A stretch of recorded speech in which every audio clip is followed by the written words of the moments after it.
परिचय।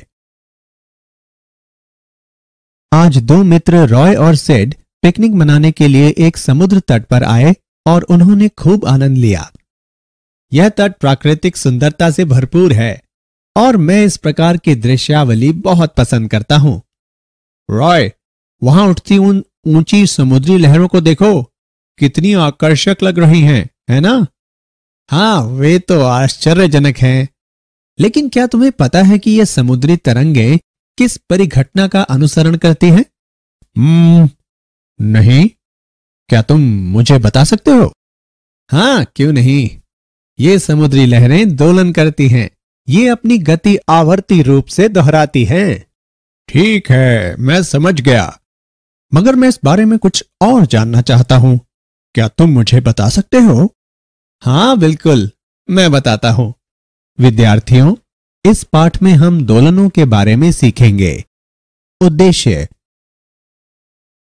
इस पाठ के अंत में आप निम्न करने में सक्षम हो जाएंगे: दोलनों और शब्दावलियों को परिभाषित करना, सरल आवर्त गति को समझना, सरल आवर्त गति को एक समान वर्तुल गति के साथ विश्लेषित करना, सरल आवर्त गति में वेग और त्वरण की गणना करना, सरल आवर्त गति के लिए बल के नियम को परिभाषित करना, सरल आवर्त गति में ऊर्जा की गणना करना, कमानी दोलन को विश्लेषित करना, सरल लोलक के बारे में जानना, अवमंदित सरल आवर्त गति को समझना, प्रणोदित दोलनों तथा अनुनाद को समझना। आवर्ती और दोलन गतियां। आवर्ती गति यह वह गति है जो समान समय अंतरालों के बाद स्वयं को दोहराती है। समय अंतराल आवर्ती गति का आवर्तकाल कहलाता है। कुछ उदाहरण निम्न हैं: सूर्य के परितः ग्रहों की गति, पृथ्वी का अपने ध्रुवीय अक्ष पर घूमना, किसी घड़ी की सुइयों की गति। दोलन गति यदि कोई पिंड किसी मध्य स्थित के पीछे और आगे गति करता है तो कहा जाता है कि यह दोलन गति करता है। कुछ उदाहरण निम्न हैं: किसी दीवार घड़ी के लोलक की गति, किसी कमानी से लटके भार के दोलन, किसी यू आकृति की नली में द्रव्य की गति जब द्रव्य को एक ओर संपीड़ित किया जाता है और फिर इसे छोड़ा जाता है। आवर्तकाल आवृत्ति एवं विस्थापन। आवर्तकाल वह न्यूनतम समय अंतराल जिसके बाद गति की पुनरावृत्ति होती है, इसका आवर्तकाल कहलाता है। आवर्तकाल को प्रतीक टी से निरूपित किया जाता है। इसका एसआई मात्रक सेकंड होता है। आवृत्ति एक सेकंड में पूर्ण किए गए चक्रों की संख्या दोलन की आवृत्ति कहलाती है। टी का व्युत्क्रम प्रति इकाई समय में दोलनों की संख्या प्रदान करता है। इसे प्रतीक v से निरूपित किया जाता है। v और t के बीच निम्न संबंध होता है: v बराबर 1/t। v का मात्रक प्रति सेकंड है। यह हर्ट्ज कहलाता है। विस्थापन को किसी भी विचारणीय भौतिक गुण में समय के साथ परिवर्तन के रूप में परिभाषित किया जाता है। आइए एक उदाहरण देखें। माना कि कोई गुटका ऐसी कमानी से जुड़ा है जिसका दूसरा सिरा किसी दृढ़ दीवार से संबद्ध है। गुटका घर्षणहीन पृष्ठ पर चलता है। गुटके की गति को दीवार के विस्थापन x के रूप में वर्णित किया जा सकता है। सरल आवर्त गति। सरल आवर्त गति एक मध्य स्थित से एक सीधी रेखा में आगे और पीछे होने वाली आवर्ती गति होती है, जिसमें त्वरण विस्थापन के समानुपाती होता है तथा यह सदैव माध्य स्थिति की ओर निर्देशित होती है। एक कण पर विचार करें जो सीमाओं +a और -a के बीच एक x अक्ष के मूल पर आगे और पीछे दोलन करता है। यह सरल आवर्त गति है। यदि मूल से कण का विस्थापन x समय के साथ निम्नानुसार परिवर्तित होता है: xt बराबर a cos omega t plus phi, जहां a बराबर आयाम, ओमेगा बराबर कोणीय आवृत्ति, phi बराबर कला नियतांक। SHM में विस्थापन समय का एक ज्यावक्रिय फलन होता है। सरल आवर्त गति तथा एक समान वर्तुल गति। सरल आवर्त गति एक समान वर्तुल गति का उस वृत्त के व्यास पर प्रक्षेप होती है जिसमें यह वर्तुल गति हो रही है। आइए बेहतर विश्लेषण के लिए एक उदाहरण देखें। एक गेंद को किसी डोरी के सिरे से बांधकर क्षैतिज तल में उसे किसी निश्चित बिंदु से परितः अचर कोणीय चाल से गति कराएं। तब गेंद क्षैतिज तल में एक समान वर्तुल गति करेगी। अपनी आंख को गति के तल में केंद्रित करके तिरछी ओर से या सामने से गेंद का अवलोकन करें। गेंद एक क्षैतिज रेखा के अनुदिश इधर उधर गति करती प्रतीत होगी, जिसमें घूर्णन का बिंदु मध्य बिंदु होगा। इसके विकल्प रूप में आप वृत्त के तल के लंबवत गेंद की परछाई को किसी दीवार पर भी देख सकते हैं। इस प्रक्रिया में हम जो कुछ अवलोकन करते हैं वास्तव में वह हमारी दृष्टि की दिशा के अभिलंबवत व्यास पर गेंद की गति होती है। सरल आवर्त गति में वेग तथा त्वरण। एक समान आवर्त गति में एक कण की चाल v इसकी कोणीय चाल ओमेगा गुने वृत्त a की त्रिज्या है। v बराबर ओमेगा a। t समय पर वेग v की दिशा वृत्त की स्पर्श रेखा के अनुदिश उस बिंदु पर जहां उस क्षण में कण स्थित है। प्रक्षेप कण का वेग निम्नानुसार व्यक्त है। v ऑफ t बराबर minus omega a sine omega t plus phi. यहां ऋणात्मक चिन्ह इंगित करता है कि v ऑफ t की दिशा x अक्ष की धनात्मक दिशा के विपरीत है। SHM करने वाले एक कण का तात्क्षणिक त्वरण संदर्भ वृत्त विधि से निर्धारित किया जा सकता है। एक समान वर्तुल गति करने वाले कण P के अभिकेंद्री त्वरण का परिमाण v वर्ग बटे a या ओमेगा वर्ग a होता है और यह केंद्र की ओर अर्थात PO के अनुदिश निर्देशित होता है। प्रक्षेप कण P डैश का तात्क्षणिक त्वरण निम्न द्वारा व्यक्त है। a ऑफ t बराबर माइनस ओमेगा वर्ग a cos omega t plus phi बराबर माइनस ओमेगा वर्ग x ऑफ t। उदाहरण। आइए सरल आवर्त गति में वेग और त्वरण का एक उदाहरण देखें। सरल आवर्त गति के लिए जिसका आयाम 3 सेंटीमीटर और आवर्तकाल 5 सेकंड है, सामान्य अवस्था में तथा सामान्य अवस्था से 2 सेंटीमीटर विस्थापन में वेग और त्वरण ज्ञात करें। आइए इसका हल देखें। यहां आयाम a बराबर 3 सेंटीमीटर तथा कोणीय आवृत्ति ओमेगा बराबर 2 पाई बटे t बराबर 2 पाई बटे 5 रेडियन प्रति सेकेंड। विस्थापन के संदर्भ में वेग तथा त्वरण के लिए व्यंजक निम्न है। v बराबर ओमेगा अंडर रूट a वर्ग माइनस y वर्ग तथा a बराबर ओमेगा वर्ग y। मध्य बिंदु पर y बराबर 0, अतः v बराबर ओमेगा a बराबर 3.77 सेंटीमीटर प्रति सेकेंड तथा a बराबर 0। y बराबर 2 सेंटीमीटर पर हम पाते हैं कि v बराबर 2 पाई वर्गमूल 5 बटे 5 बराबर 2.81 सेंटीमीटर प्रति सेकेंड। a बराबर ओमेगा वर्ग y बराबर 2 पाई बटे 5 वर्ग गुणा 2 बराबर 3.16 सेंटीमीटर प्रति सेकेंड वर्ग। सरल आवर्त गति के लिए बल नियम। सरल आवर्त गति में m द्रव्यमान के कण पर कार्य करने वाले बल की गणना करने के लिए हम न्यूटन के गति के द्वितीय नियम का तथा सरल आवर्त गति करने वाले कण के त्वरण हेतु व्यंजक का उपयोग करते हैं। f ऑफ t बराबर ma। a का मान प्रतिस्थापित करने पर हम पाते हैं कि f ऑफ t बराबर माइनस m ओमेगा वर्ग x of t। f of t बराबर minus k x of t। यहाँ k बराबर m ओमेगा वर्ग, ओमेगा बराबर अंडर रूट k बटे m।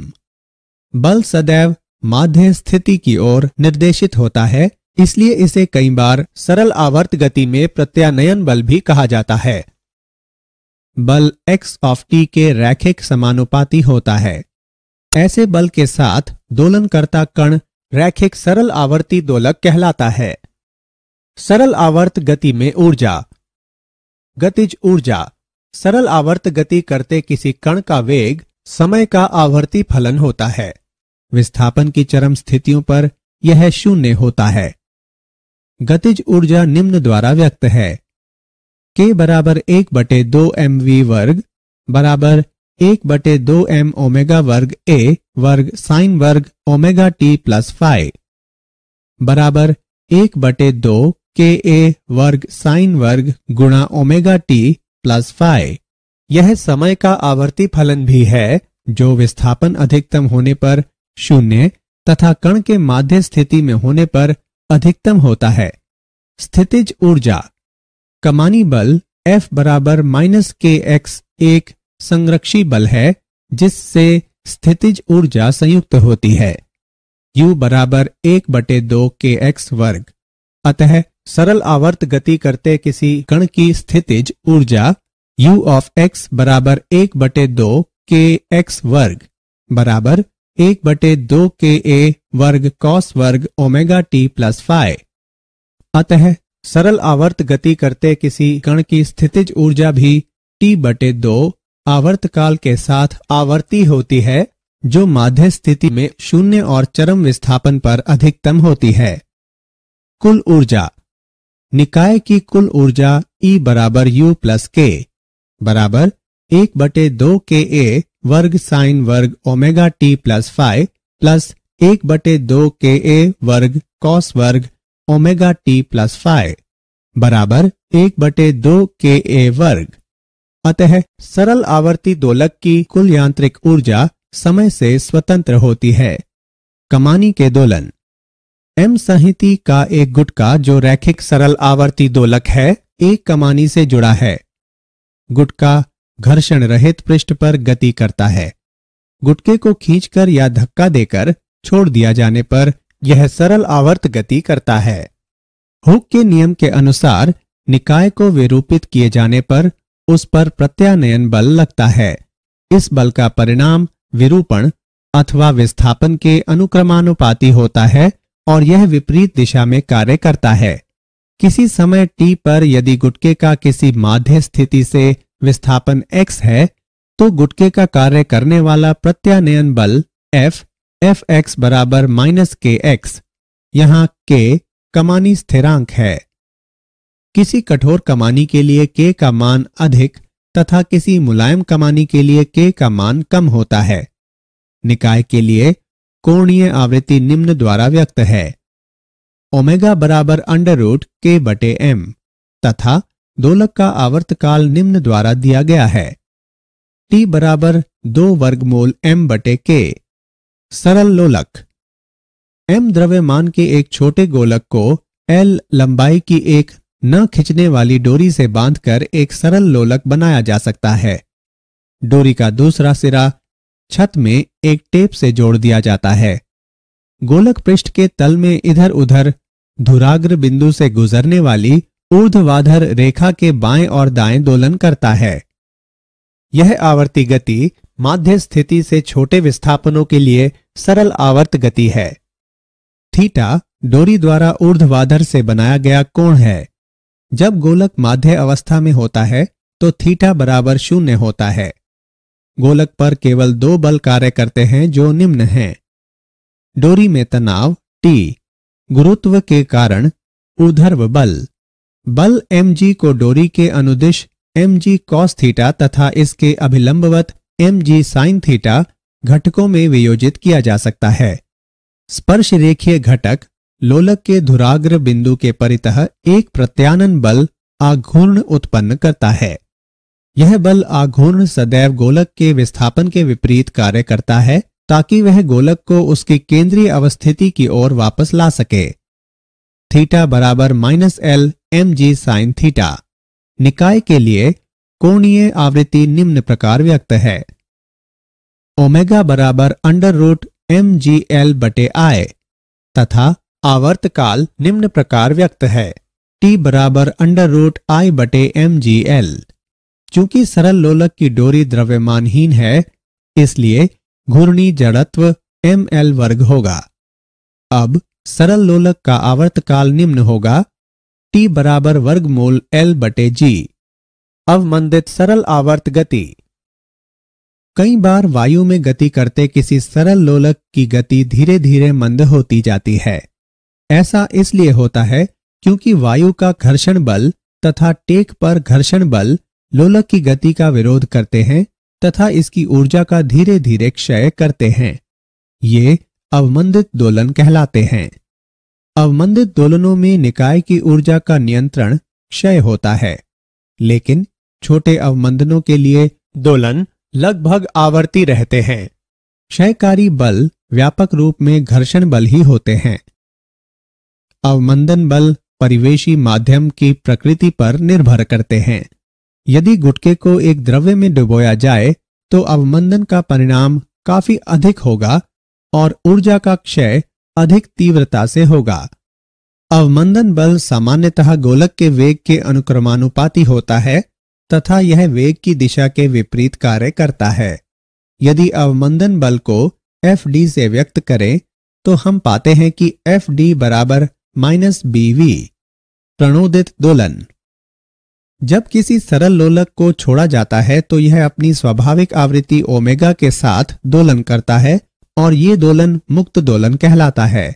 सभी मुक्त दोलन सदैव उपस्थित रहने वाले अवमंदन बलों के कारण समय के साथ समाप्त हो जाते हैं।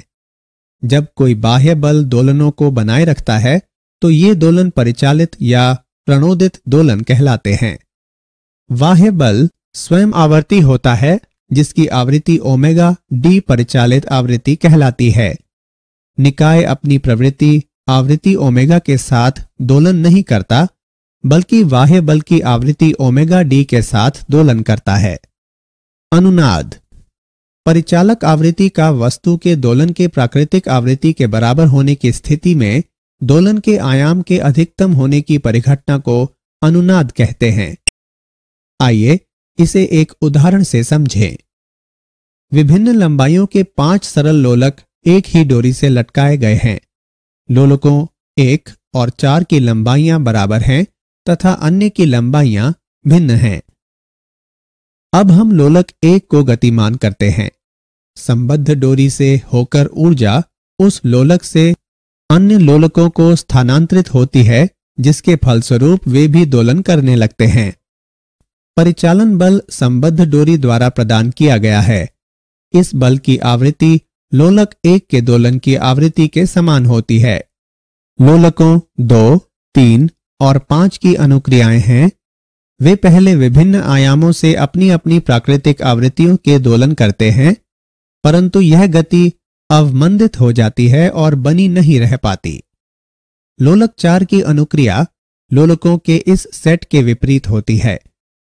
यह लोलक 1 के समान आवृत्ति के साथ दोलन करता है और इसका आयाम धीरे धीरे बढ़ता हुआ काफी अधिक हो जाता है। अनुनाद की भांति अनुक्रिया देखी जाती है। मूल्यांकन। आगे बढ़ने से पहले आइए देखें कि आपने कितना सीखा। सही विकल्प को उठाकर उसके संगत स्थान पर रखें।